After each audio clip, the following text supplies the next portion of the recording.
بسم اللہ الرحمن الرحیم۔ میں میاں نصر اللہ خان کلو کا اپنی بڑی اہم آج کے موضوع کی ویڈیو کے ساتھ میں آپ کے پاس حاضر ہوں۔ یہ میری ویڈیو ہمارے ڈسٹرکٹ بہاول نگر کے تھانہ منڈی سعادت گنج کے ایف آئی آر نمبر 166 سال 2021 کے متعلق ہے۔ یہ جو ایف آئی آر ہے یہ اندراج ہوئی ہے 18 جولائی 2021 کو۔ اس ایف آئی آر میں جو کمپلیننٹ ہے اس نے جو سٹیٹمنٹ اپنا دیا یا اپنا بیان لکھوایا، اس کی روشنی میں متعلقہ پولیس نے 365 بی اور 376 تعزیرات پاکستان کے تحت یہ ایف آئی آر درج کی ہے۔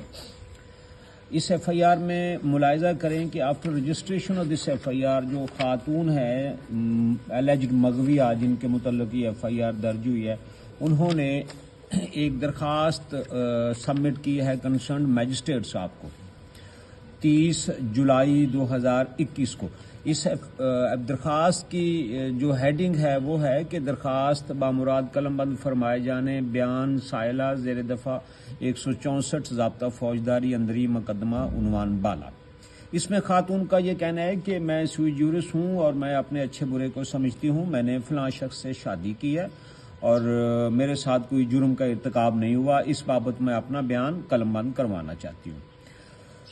After submission of this application, I was engaged as counsel on behalf of said gentle lady, and a statement of concerned lady was recorded before the area magistrate by herself, by that magistrate on 30th اگست 2021۔ تو اس بابت متعلقہ magistrate صاحب نے جب خاتون کا بیان درج کرنا تھا تو انہوں نے یہ ایک اپنا سرٹیفکیٹ لکھا کہ خاتون اپنی مرضی سے اپنا بیان دے رہی ہے، اسے کچھ سوالات بھی پوچھے گئے ہیں اور اس بابت یہ پھر میجسٹریٹ صاحب نے اپنا سرٹیفکیٹ بھی لکھا۔ دین خاتون نے اپنا بیان دیا تو جو اس میں مین جو ایکیوز پرسن تھا، خاتون نے یہ اپنا بیان دیا کہ مجھے فلاں فلاں نے اغوا کیا اور میرے ساتھ یہ جرائم کا ارتکاب ہوا ہے۔ تو جو مین اس میں ایکیوز پرسن تھا انہوں نے اپنا وکیل اور یا کاؤنسل انگیج کیا، جنہوں نے اس میں اس اسٹیٹمنٹ پہ کراس ایگزامینیشن کیا۔ کراس ایگزامینیشن میں جو بھی چیزیں تھیں وہ بھی ادھر ریکارڈ کی گئیں۔ جو اس میں مین کرنے کی بات ہے، جو میں اپنے سننے والوں کو وضاحت کرنا چاہتا ہوں کہ یہ جو کراس ایگزامینیشن ہوا اور یہ جو چیف ہوا 164 کی صورت میں، in the light of this statement soon after recording of this statement جو ایکیوز پرسن تھا مین، اس کی بیل جو ہے وہ کنسرنڈ ایڈیشنل سیشن جج صاحب نے، ایڈیشنل ڈسٹرکٹ جج صاحب نے یا ایڈیشنل ڈسٹرکٹ اینڈ سیشن جج صاحب نے خارج کر دی اس اسٹیٹمنٹ کو مد نظر رکھتی ہے، اور اس وقت I was council of that lady. After word ہوا یہ کہ وہ جو کمپلیننٹ آف کیس تھا ہی واز ویری جینٹل مین، لیکن کچھ مفاد پرست لوگوں نے ایریا کے یا مقامی یا برادری کی سطح پہ جو لوگ تھے انہوں نے اس کو مس گائیڈ کیا، اور مس گائیڈ کرتے ہوئے یہ کہا کہ یہ وکیل صاحب جو ہیں ہمارا آپ کا کیس اچھی طرح سے نہیں لڑ رہے ہیں، آپ یہ کریں کہ دیگر کسی آدمی کو وکیل کے طور پہ وکیل صاحب کو انگیج کریں۔ انہوں نے ان کی باتوں میں آ کے ایک دیگر وکیل صاحب کو ایز اے کاؤنسل انگیج کیا، اور جب انگیج کیا تو انہوں نے اس کیس کو کنٹیسٹ کیا۔ کنٹیسٹ ہونے کے بعد اس کیس کا جو فیصلہ آیا، فائنل ججمنٹ اس کیس پہ آئی، وہ learned additional district and session جج فیصل نبی صاحب ہیں جنہوں نے دی، اور یہ تھا 7 جولائی 2023 کو۔ لگ بھگ ایف آئی آر درج ہونے کے 2 سال بعد یہ ایف آئی آر ہوئی، یہ ججمنٹ آئی ہے، اور ججمنٹ کے جو یہ اس کی سرٹیفائڈ ریکارڈ آپ کے سامنے ہے۔ اس ججمنٹ میں جو اس کا آپریٹنگ یا فائنل کنکلوڈنگ پیرا ہے وہ میں آپ کے سامنے رکھنا چاہتا ہوں اپنے سننے والوں کے، کہ اس میں آپ دیکھیے گا پیرا نمبر 18 ہے اس ججمنٹ کا، 16-17 صفحات کی یہ ججمنٹ ہے۔ یہ ملاحظہ کیجئے گا کہ جیسا فرما رہے ہیں کہ upshot of above discussion is that there are glaring contradictions in the evidence of star witness / victim and other eyewitnesses. Hence, this court has come to conclusion that the prosecution has failed to prove charge against accused persons Muhammad Akram Munir Zohra Rahman alias Flan, and shed of doubt in respect of commission of the offences under section 365B and 376 PPC. Hence, this court not only acquit all accused persons from this case, but acquit them honorably.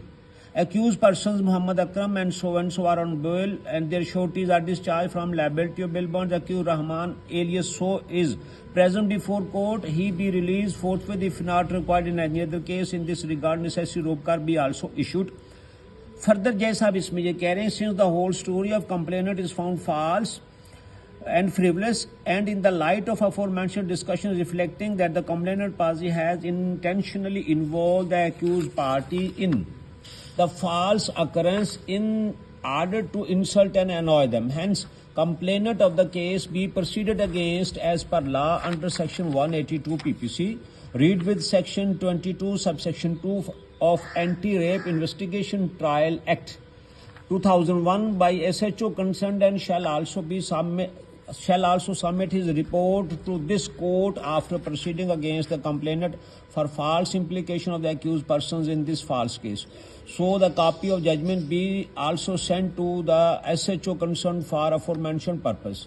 اس میں جو سب سے اہم ترین بات میں اپنے سننے والوں اور دیکھنے والوں سے ریکویسٹ کرنا چاہتا ہوں کہ بڑی احتیاط کریں, بڑی توجہ کریں. جب بھی اللہ نہ کرے آپ کے ساتھ کوئی مقدمہ, کوئی کیس, کوئی اس طرح کا معاملہ ہوتا ہے, آپ کو FIR کرواتے ہیں یا ادروائز کسی سول لٹیگیشن میں کورٹ آف لاء کے سامنے آپ کو جانا پڑتا ہے, تو you are under grave liability that you have to engage a counsel. Any person who is expert lawyer of his profession, اس کو انگیج کریں. راہ چلتے ہوئے کسی آدمی کی بات نہ سنیں, لوگوں کے مشوروں پہ بالکل نہ جائیں. اس فیصلے میں جو بھی میں نے آپ کے سامنے رکھا ہے, اس میں آپ ملاحظہ کریں گے کہ متعلقہ جج صاحب نے نہ صرف انتہائی معزز طور پہ, باعزت طور پہ ملزمان کو کیس سے بری کیا ہے, بلکہ اپنی ججمنٹ میں متعلقہ SHO کو یہ بھی کہا ہے کہ 182 جو PPC ہے اس کے تحت آپ مدعی یا گواہن وغیرہ کے خلاف کارروائی کریں اور اینٹی ریپ ایکٹ کے تحت بھی کارروائی کریں. مزید انہوں نے جج صاحب نے کنسرنڈ SHO کو یہ بھی ہدایت کی ہے کہ آپ ان کے خلاف یہ کارروائی کرنے کے بعد اپنی رپورٹ میری عدالت میں سبمٹ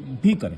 ابھی یہ جو کمپلیننٹ آف دا کیس ہے, یہ تو عدالت میں گئے اپنے ملزمان کو سزا دلوانے کے لیے, لیکن وکیل صاحب کی نااہلی, غیر ذمہ داری اور یہ ساری چیزیں ملاحظہ کیجیے گا, اس کی وجہ سے الٹا ان کے اوپر ایک سٹگما لگ گیا, ان کی یہ انڈر دی پروسیکیوشن یا انڈر دی لیٹیگیشن آ گئے. سو آپ سننے والوں سے میری ریکویسٹ ہے کہ آئندہ انتہائی احتیاط کیجیے گا ان چیزوں میں, اور خاص طور پہ جیسے یہ مقدمہ ہے, اس میں اب تک کی جو صورتحال ہے اس کے مطابق یہ جو وکیل صاحب انگیج ہوئے یا ان کے ساتھ جو مین آدمی تھا جو اس پارٹی کو ڈیل کر رہا تھا, انہوں نے ظلم در ظلم یہ کیا کہ یہ جو خاتون یا یہ جو کمپلیننٹ آف دس کیس تھا اس کا بھائی, ان سے کچھ پراپرٹی بھی اس لیٹیگیشن کی عوض لی.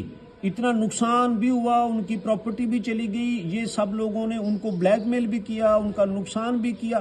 سو میری سبمیشن یہ ہے کہ آپ بڑی احتیاط کیجیے گا. Whenever you want to engage any counsel or any lawyer in any court of law, you have to be very much vigilant. بہت زیادہ آپ کو احتیاط کرنا پڑے گی. اسی طرح کی انتہائی مفید اور ضروری اور اہم معلومات کے لیے آپ میرے ساتھ جڑے رہیے گا. میری ویڈیو کو لائک اور شیئر کیجیے گا تاکہ میں ہمیشہ آپ کے ساتھ رہوں اور آپ کو اچھا گائیڈ کرتا رہوں. شکریہ. اللہ حافظ.